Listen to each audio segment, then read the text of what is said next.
Moonlighter takes your traditional randomized dungeon diving and synergizes it together with an interesting item shop mechanic that has you contemplating consumer demands, stopping shoplifters, and expanding your business until you have a chokehold on that tiny village.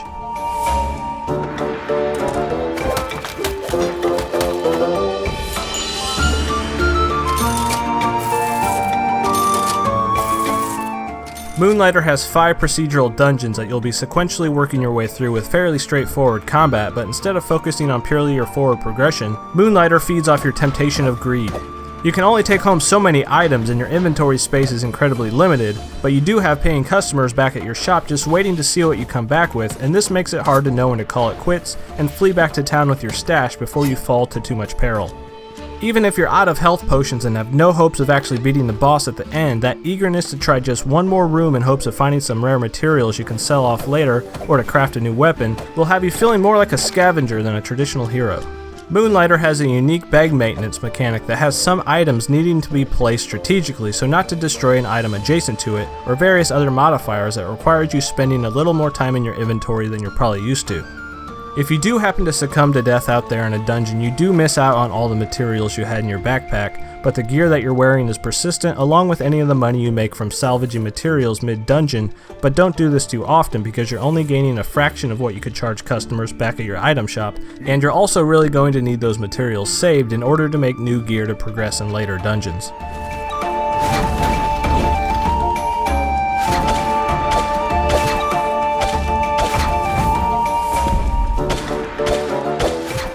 Now, all this dungeoning is good and all, but it's all linked to your success with your ever-expanding item shop that you're going to have to operate yourself. You set all your own prices in your shop as you slowly figure out what customers are willing to pay for certain items, and the more product knowledge you gain by finding a variety of materials, the more successful you will be in maximizing profits. These funds you gain are integral to the overall progression of Moonlighter, and it's used to do things like expand your town with new shops, add beneficially decorative items to your shop, yes, even your store has its own attribute screen, and expanding your arsenal with better gear to survive. Once your item shop is large enough, you can even assign an employee to run the shop while you're out in a dungeon, and you can also start undertaking customer requests and are given a certain amount of days to provide them with the required materials, which yields yet another way to maximize your gains.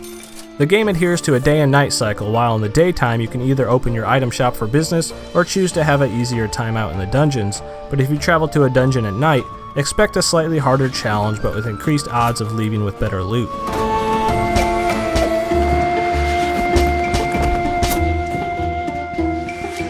Moonlighter might not have the most engaging combat or tricks up its dungeon sleeves, but this overall town and business management system that ties everything together works so well, it's hard not to enjoy that rush of coming home with a stack of rare materials and watching them fly off your store shelves while the money pours in.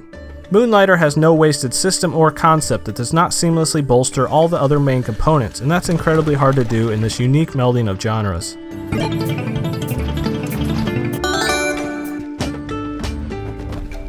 This has been Deadite from Boomstick Gaming, and thanks for watching.